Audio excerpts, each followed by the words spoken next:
Hi, this is Megan Pfister, and welcome to Making Work Less Work with IFTTT. I'm the CPAUG manager. It's the Central Pennsylvania Adobe User Group. I'm also a WordPress website designer for small businesses.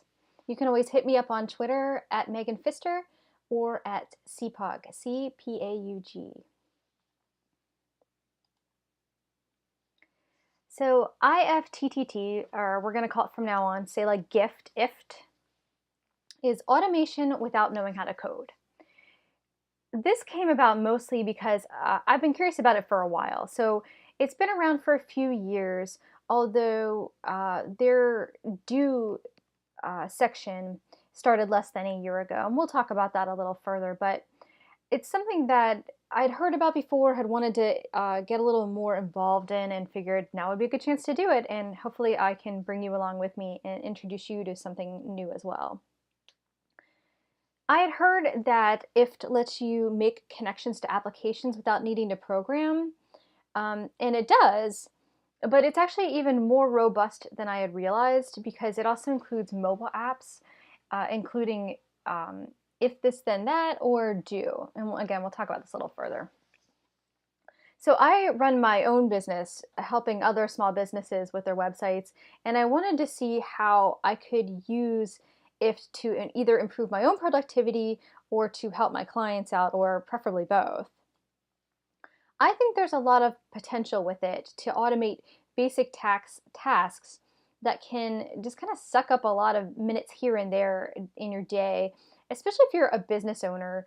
I find that business owners know that they should probably be on Twitter, they should probably do this or that, but they're busy running their business and they don't necessarily want to hire a social media manager at this point yet. They might not be there yet, or their revenues might not allow for something like that. So this is a pretty cool opportunity to maybe make a little extra money as a designer developer and also serve your clients really well. But not only that, I mean, I'm coming at it from that angle because that's, my needs. But you can also do a lot of these things for yourself, for your own personal use and personal goals too. And I'll show you a lot of different examples with that. It's pretty cool. I'm impressed. I found it to be much easier than I had expected. I think it's super user friendly. You truly do not need to know how to code. You just need to walk yourself through the steps and do it. Now, I'll show you some pitfalls a little bit later that I ran into, which is more about a logic error than an actual programmatical error. We'll talk about that a little bit further. If you've ever used Zapier, it's very similar to that. Unlike Zapier, this is 100% free to use. Zapier, I hope I'm pronouncing that if correctly too. If I'm not, somebody feel free to let me know. But basically, Zapier has up to 5 free, and it has over 500 applications that you can connect with it. So if you like IFT, but you need more, maybe you need some different connections, then Zapier is worth your time to do it. In my case, Zapier does connect to some things that my clients use that IFT does not, things like Infusionsoft, for example. But my suggestion would be, start with the free thing first, and then if you need to go more robust, then head on over to Zapier, and you'll have the same concept down if you use IFT.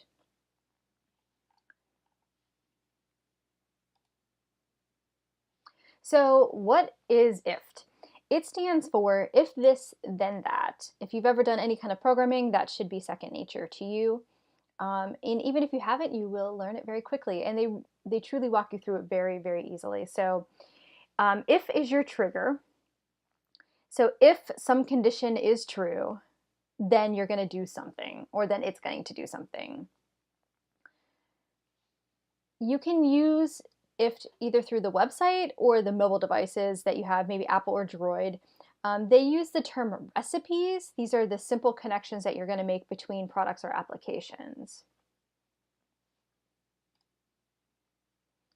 So you truly don't need to know how to code. You will not touch code at all with this. I'm sure you can do that eventually, but right now it's geared, I think, more towards designers, photographers, non-developers.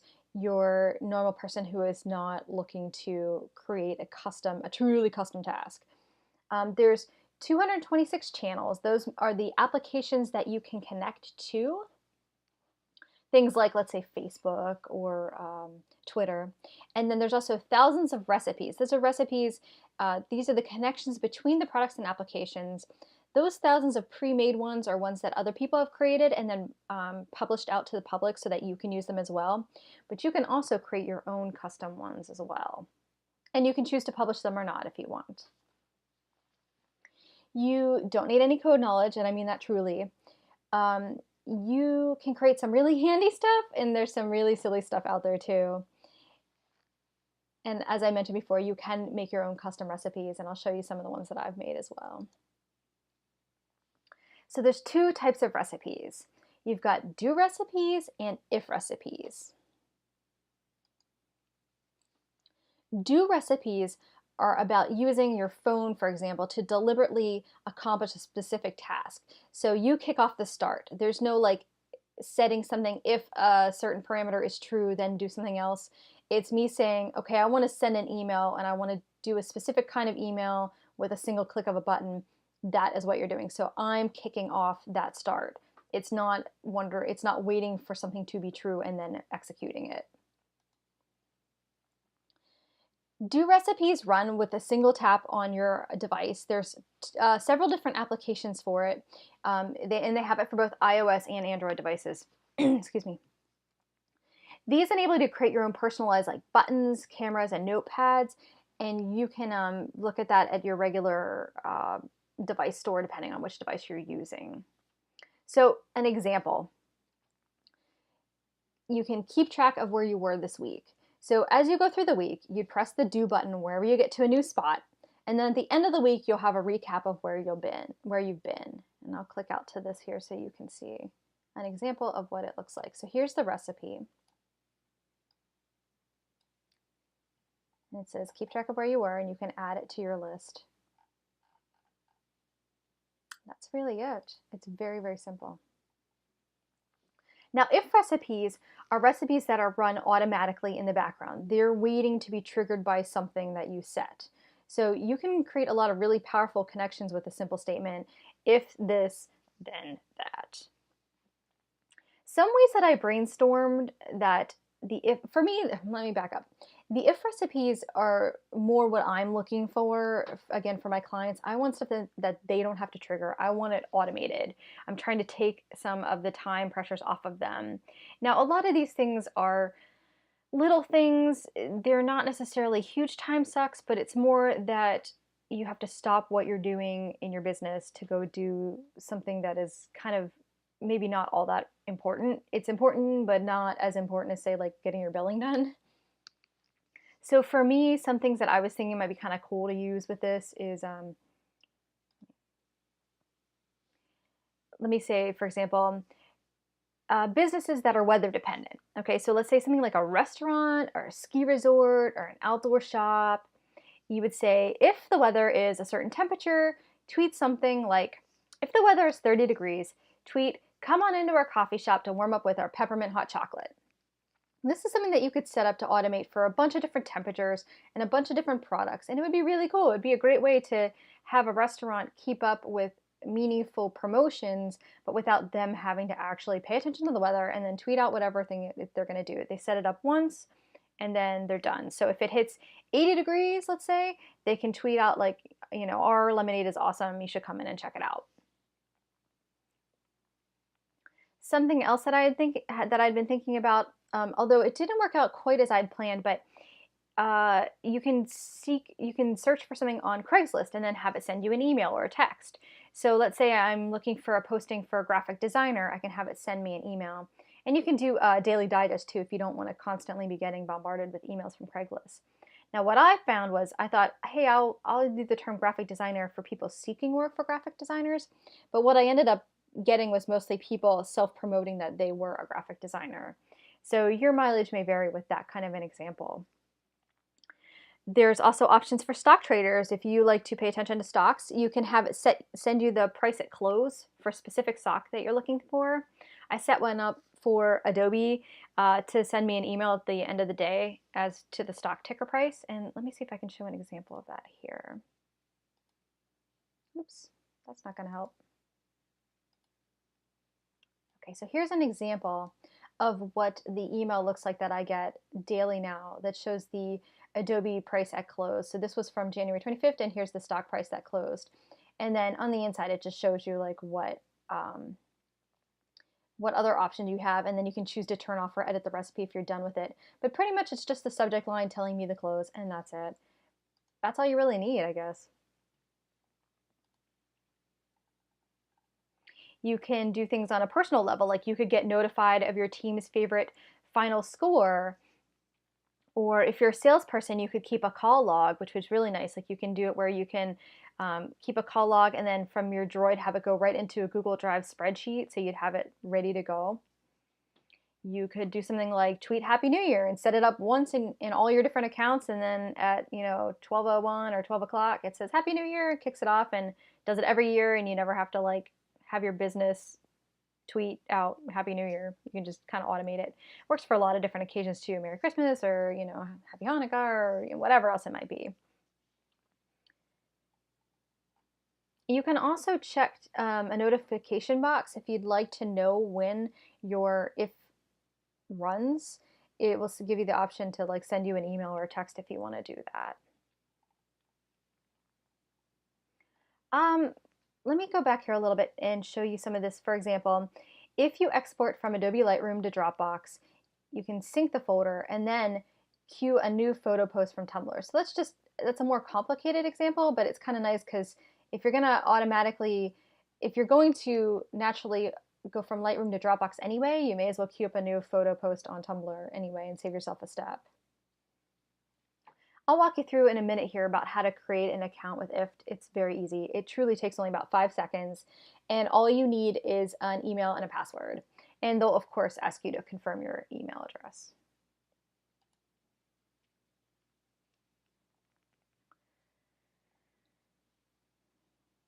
You can connect various channels to various web services that you want to use. They ask you to get started with 2 of them, so you can start with as many as you want, but I think you minimally need 2. And I think I initially connected Facebook and Twitter for myself. Here's some of the channels that are available.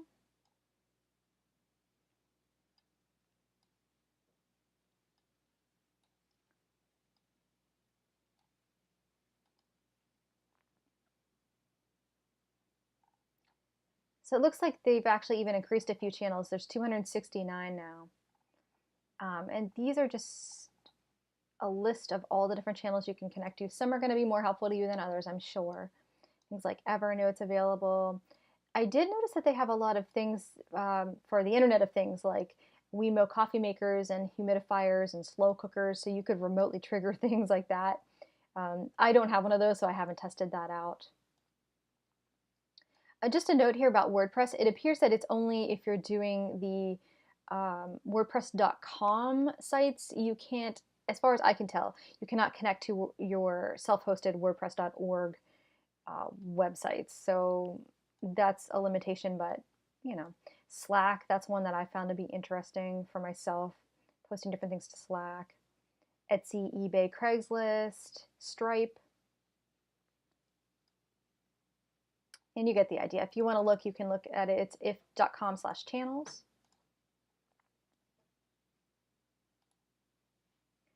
And here's some of the examples that I found to be personally helpful. Facebook, Twitter, Tumblr, LinkedIn, Box, Campfire, Salesforce, Slack, Craigslist, Fiverr, Etsy, Internet of Things, things like Nest, Wemo, Wadio Wink. If you have a Fitbit or Night Plus or Up by Jawbone, those all can be connected. One of the things I thought was most interesting, and I mentioned this previously, is the date and time and also the weather. It seems so generic, but it's perfect. You can just connect to different things based on date and time, and really there's a lot of things that could be triggered by that makes sense for a lot of different people. Okay, so before we get too far here, let me double check and make sure I'm not forgetting anything that I wanted to talk about here. Oh, one of the things I wanted to notice, or I wanted to mention, is that For the mobile app with the do recipes, not the if recipes, but the do recipes, I noticed, to me, it seemed like a lot of the recipes had things that were already baked in to the iPhone. Now, I'm using an iPhone. I haven't tested out with the Droid yet, but a lot of them seem to be like automated reminders. But that's, as far as I'm concerned, that's easy enough to set up on an iOS device yourself. So I kind of thought that they weren't all that helpful in a lot of ways. You just may as well set it up in a reminder in your own phone and then just leave it at that. Now, something that I did see that I thought would be interesting is if you want to do repetitive tasks that aren't naturally built into the operating system. So I feel like every reminder one is pointless, but there's ones that they have, for example, if you like text your spouse, for example, each day before you leave for work to head home, you can set a do task to say like, hey, I'm on my way home, and all you have to do is press a button and then it will automatically send that out, either a text or an email to whomever you want it to. If you like to hike and you want to tweet your location with a single press of a button, assuming you're not hiking out in the middle of nowhere, you could do that too, and that's kind of a neat option for that. Those are tasks that I think make sense to automate with the do button on your phone, but a lot of them, it just seems kind of redundant, and so I would expect that you'd want to check first to see if you have that option available to you readily before you start doing the same thing again and again.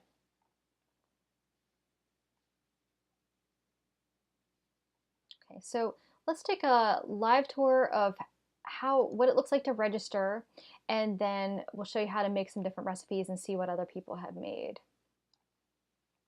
So when you first get to the IFT website, let me show that as well.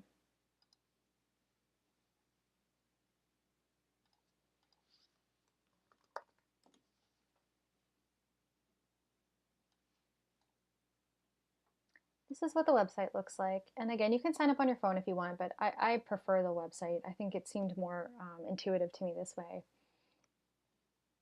This is what it looks like.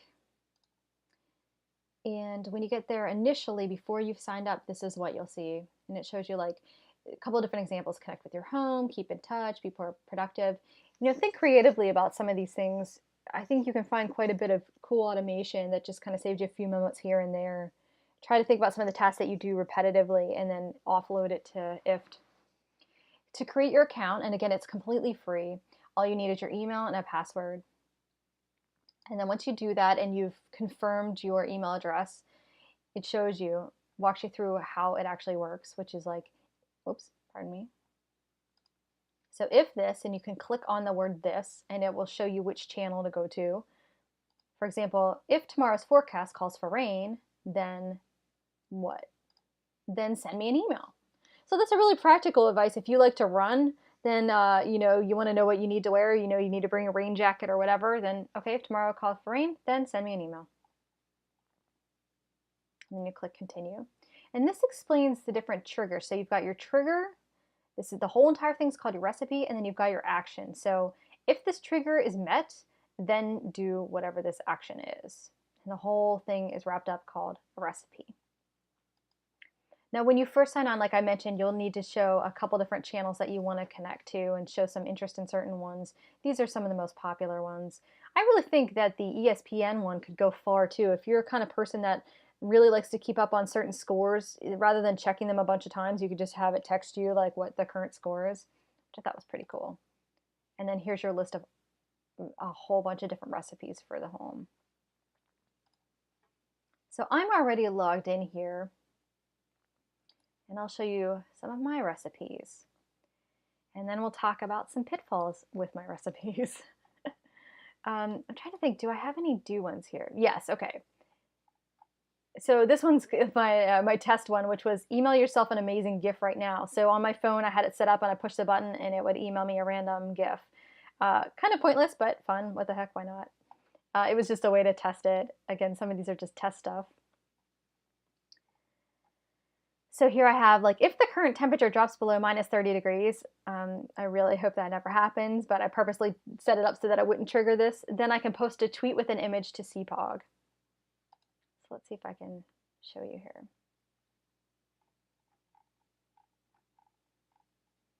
And I have it set up here so it says like, so recipe title, if the temperature does this, then post an image. This is for my own use. You can also use hashtags, you'll notice. I have it set to receive a notification when this recipe runs. And then you've got your trigger. So my trigger is the temperature is whatever in degrees Fahrenheit. And then I can post a tweet with an image. So you have the option to post a regular tweet or one with an image. I have mine set up to show a picture of Star Wars Hoth because, hey, why not? It's been a lot of Star Wars lately for me, so I can say it's cold as hot today. It's whatever the temperature is and the conditions, and it's going to do that. I'm not going to update that right now. Right now it's turned off. I can turn it on, and you'll see that then it's no longer grayed out, which is a nice, really nice visual cue. You can also check your log to see when it's ran. They'll show you here, which I also really like. They really do a nice job of keeping it clean. The interface is really nice and clean and easy to use. I have one currently set up that every year on May 4th at 2 p.m. post a tweet with an image to CPAUG. And keeping with the Star Wars theme, we have May the 4th be with you. And we have an image that's going to go out with Luke Skywalker. And I'm going to keep that on, and we'll see how it goes when May 4th rolls around. Oh, you know what? I should see if I have it set to trigger a notification, which I do. Okay. This is one that I can't wait to talk to you about because I made a mistake with it. Running a test, you know, you learn a lot of things, and I'm going to have you learn from my mistakes. So you'll see here that it ran 386 times, which means I built a Twitter list from the hashtag Adobe, and it added 386 people automatically. Now, I suspect that a lot of stuff in Twitter has a lot of automation. There's a lot of people botting stuff. Not that that makes it right, but I was surprised how quickly that added up because I'd only used it for a short period of time just to test out this recipe and stuff. What I didn't anticipate was negative reactions to the hashtag Adobe and people's negative reactions to being added to a list. So let me show you what happened when I did that. And I gotta tell you, it turned out quite nicely. I'm happy about that. Okay, so this is my cautionary tale with automation. Let's see if I can zoom in here so that you can see a little better.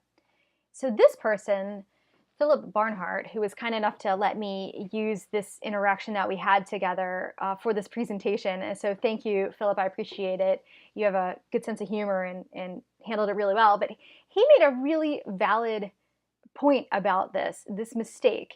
And he's dead on. He really pointed it out perfectly. And this is something that I wouldn't want to have happen with a client. So he basically made a negative comment about Adobe using the Adobe hashtag. He basically was like kind of panning on Dreamweaver.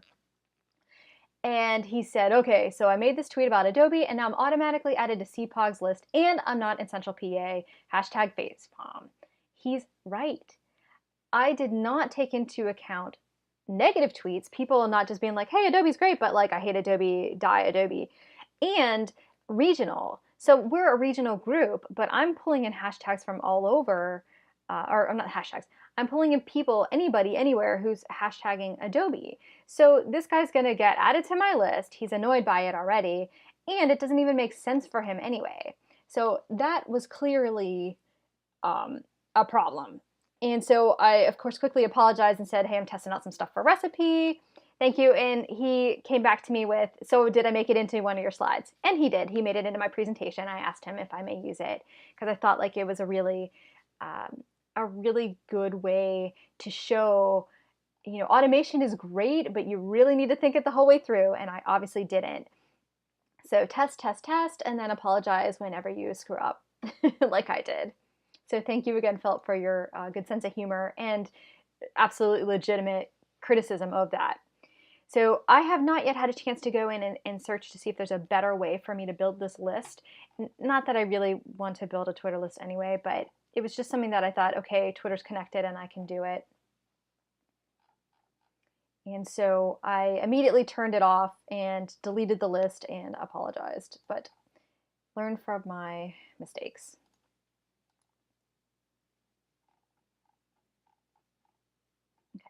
So here's some other ones, again, going with the weather. And these were because I had a limited number of things connected. I just wasn't ready to go in and connect every possible service out there to this. Not that I have access to all of them anyway, but I just wasn't ready to get involved in that yet. One that I thought was interesting was if you put in a specific URL from Craigslist, a specific search URL, then you can have a daily digest sent. So what I did was I went to the Harrisburg Craigslist because we're located in Harrisburg. And I did the query for graphic designer, and then anything new that came through with that gets sent to me in a daily digest. Now again, similar to unintended consequences, I had hoped that it would be people looking for graphic designers, and instead it's a lot of like, hey, I am a graphic designer, you could hire me, which may or may not be what you're looking for. Now, if you're looking to hire a graphic designer, this is your thing, you want this. But if you are a graphic designer seeking work, then you're probably going to have a different query. It may be something as simple as like typing like I need my logo designed, or I don't know, you'd have to think that through a little better. What I also liked was that you had control over when your daily digest arrived, what the title is, and then your messaging as well. So it gives you a lot of control over these little things that make a difference in the experience. And then here is the one from the example that I showed earlier with the for the price of Adobe, then send me an email at, okay, great, you're going to see my email address. Awesome. I will have to go back in and change that, I think. So you've got your ticker symbol. You want to make sure that your ticker symbol is correct, or it's not going to work, and then it shows you the information.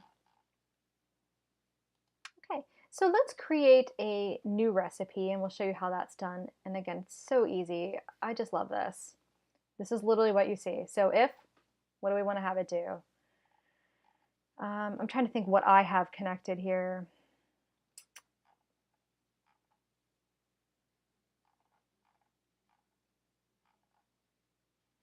Let me back up a little bit. If I'm going to do the weather again, just because it's easy and it's already connected. So if the weather, if tomorrow's weather report at 8 a.m.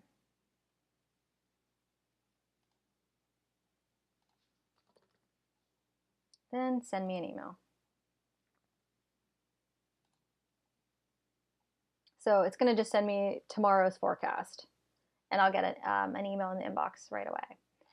And I have it set for 8 a.m., but that's probably not the greatest. I'd probably set it earlier, you know, just from personal experience. Okay. You can also choose to restart, which I like. If you find you make a mistake or you haven't quite thought it through, you can always go back without having to completely redo it. I'm going to go back and leave this here. Let's create another recipe.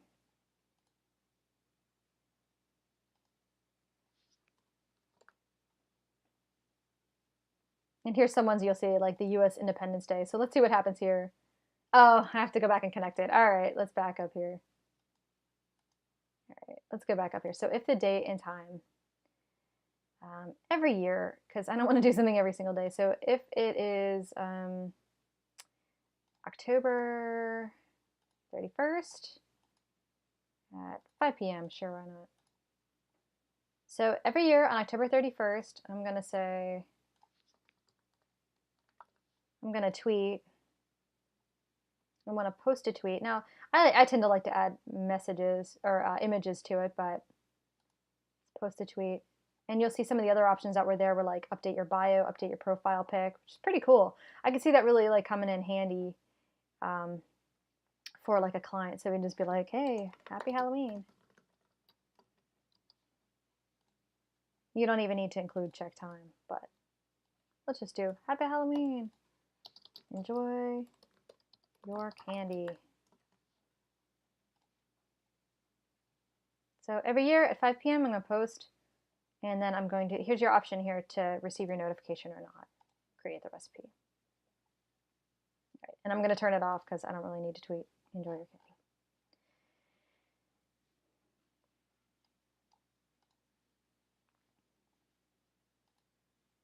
Okay, so here's my bonus favorite one that is absolutely, completely ridiculous, but I love it. And this was one that somebody else created. I didn't create this one. I wish I did. But it says, text me if the CDC reports a zombie outbreak. And if The Walking Dead has taught us anything, that zombie awareness is mission critical. So you can see how you can really get kind of out there with some of these recipes, but you just can't be too prepared. So if you have any questions, you can feel free to contact me again at Twitter at CPAUG, CPAUG, or you can even email me cpaugmanager@gmail.com. Thanks.